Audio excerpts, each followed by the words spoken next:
Malam Pak. Malam dok. Baik Pak, perkenalkan Pak, nama saya Dr. Esta Lestari Tanur. Saya dokter yang menjaga pada malam hari ini ya Pak. Iya dok. Baik Pak, sebelum melakukan pemeriksaan di sini saya akan meminta identitas diri Bapak terlebih dahulu. Iya dok. Nama Bapak? Yohanes dok. Baik Pak, umur Bapak? 55 tahun dok. Baik. Eh, Alamat Bapak? Jalan Makam dok. Baik. Pekerjaan Bapak? Tukang parkir dok. Baik. Baik Pak ya, baik di sini setelah meminta identitas Bapak, saya akan melakukan pemeriksaan. Apakah Bapak bersedia untuk dilakukan anamnesis kardiovaskular? Iya dok. Baik Pak ya. Di sini Pak, apa saja keluhan yang Bapak rasakan? Nyeri dada dok. Baik. Nyeri dada Bapak ini sudah dirasakan terus menerus atau tidak Pak?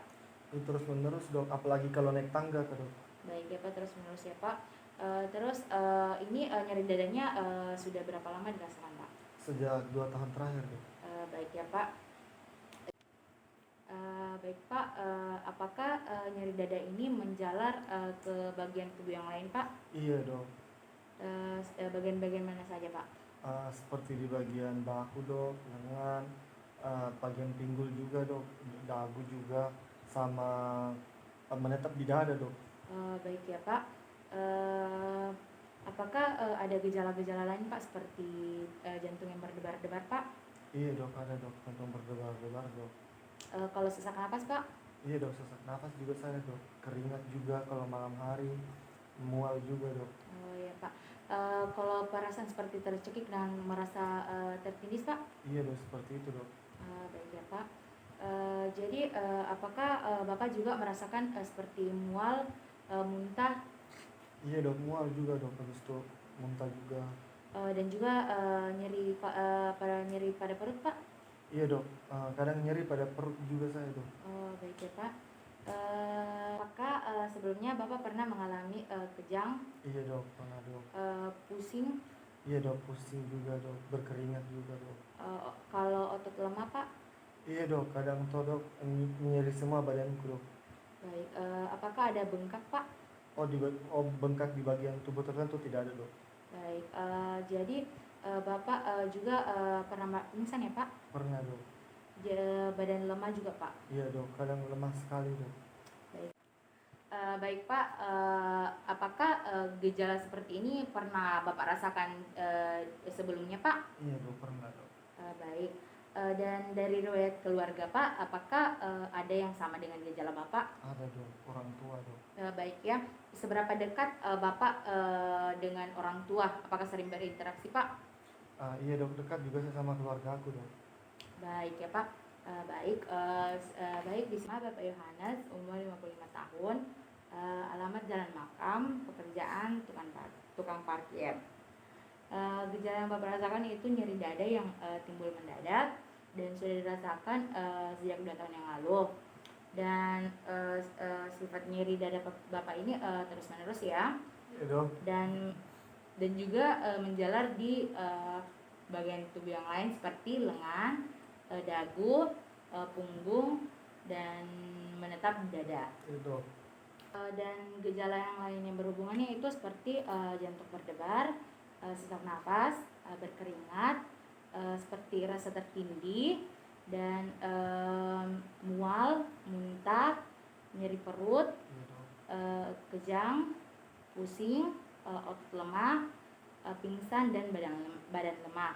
Dan juga ada riwayat yang Bapak pernah rasakan sebelumnya dan juga dari keluarga ya Pak, dari orang tua. Baik Pak, pemeriksaan hari ini telah selesai dan dijaga selalu kesehatannya ya Pak. Iya dok. Terima kasih Pak. Sama-sama dok. Selamat malam Pak. Malam dok. Baik Pak, di sini perkenalkan nama saya Dr. Esta Lestari Tanur. Saya dokter yang menjaga pada malam hari ini. Baik ya Pak, di sini kita akan melakukan konseling kardiovaskular. Baik Pak, sebelum melakukan konseling saya harus meminta data diri Bapak terlebih dahulu. Nama Bapak siapa? Bapak Tinus. Baik, alamat Bapak? Jalan Panaikal. Baik, status perkawinan? Sudah nikah dok. Baik, usia. Usia 59 tahun. Baik, pekerjaan Bapak. Pekerjaan saya tukang parkir, Dok. Baik ya Pak. Sebelum masuk ke konseling, di sini saya akan menjelaskan penyakit jantung koroner terlebih dahulu. Penyakit jantung koroner ini adalah penyakit pada pembuluh darah yang mengalirkan darah yang membawa oksigen dan nutrisi untuk otot jantung. Adapun penyebab dari penyakit jantung koroner yaitu karena penimbunan lemak dalam arteri disebut dengan arteriosklerosis. Jadi Pak, di sini penyakit jantung koroner itu terbagi atas dua, yaitu faktor risiko yang tidak dapat diubah dan juga faktor risiko yang dapat diubah. Adapun faktor risiko yang tidak dapat diubah itu seperti jenis kelamin, usia, riwayat penyakit, dan riwayat penyakit jantung koroner dalam keluarga. Baik, di sini adapun faktor yang dapat diubah itu seperti merokok. Di sini apakah Bapak memiliki kebiasaan merokok? Oh iya. Sudah berapa lama Bapak merokok? Udah 17 tahun, Dok. Baik, dan berapa yang Bapak konsumsi rokok dalam sehari? Banyak, Dok. Sekitar 2 bungkus satu hari. Oh, 2 bungkus ya Pak? Jadi di sini Bapak sebaiknya mengurangi kebiasaan merokok Bapak dengan mengurangi sedikit demi sedikit, seperti mengurangi dari perharinya Pak ya. Ya, Dok. Terus selanjutnya itu ada yang dapat diubah itu seperti hipertensi, diabetes mellitus, dislipidemia, dan obesitas. Baik Pak, di sini adapun penata laksanaan terhadap faktor risiko pasien yaitu seperti yang pertama itu dilakukan terapi farmakologis. Terapi ini diberikan pada pasien yang disertai dengan hipertensi, diabetes, dan dislipidemia. Yang kedua itu penyusunan diet. Diet di sini dengan merubah pola makan menjadi pola makan yang sehat yang dilakukan kepada setiap pasien. Misalnya diet rendah garam pada pasien hipertensi dan diet rendah kalori pada pasien obesitas. Yang selanjutnya itu mengubah gaya hidup. Di sini mengubah gaya hidup yaitu wajib diterapkan kepada semua pasien. Misalnya misalnya berhenti merokok pada pasien yang merokok sebelumnya. Selanjutnya itu perubahan pola hidup menjadi pola hidup sehat harus dilakukan kepada semua pasien, yaitu dengan peningkatan aktivitas sehari-hari, seperti misalnya itu dilakukan olahraga. Baik Pak, mungkin itu yang dapat saya jelaskan. Apakah ada pertanyaan Pak? Tidak ada, Dok. Baik ya Pak, terima kasih, dan semoga apa yang saya sampaikan dapat Bapak terapkan ya. Ya, Dok. Baik Pak, terima kasih. Terima kasih banyak, Dok. Baik, di sini saya akan menjelaskan bagian-bagian dari penulisan resep obat. Yang pertama itu inskripsio. Inskripsio itu terdiri dari nama dokter, SIP, alamat, dan juga nomor telepon. Lalu nomor resep, lalu tanggal pembuatan resep. Selanjutnya itu invocation adalah R. Lalu setelah itu prescriptio yaitu nama obat, yaitu paracetamol tablet 500 mg jumlah 10 tablet.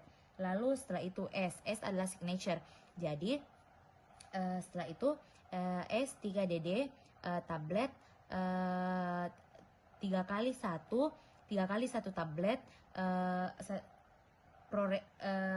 pas C6 setelah makan Prorenata secukupnya. Lalu setelah itu garis yang disebut dengan subscriptio. Garis ini adalah garis penutup dari penulisan resep obat yang diakhiri dengan tanda tangan dokter. Lalu setelah itu pro adalah pro berisikan identitas dari pasien.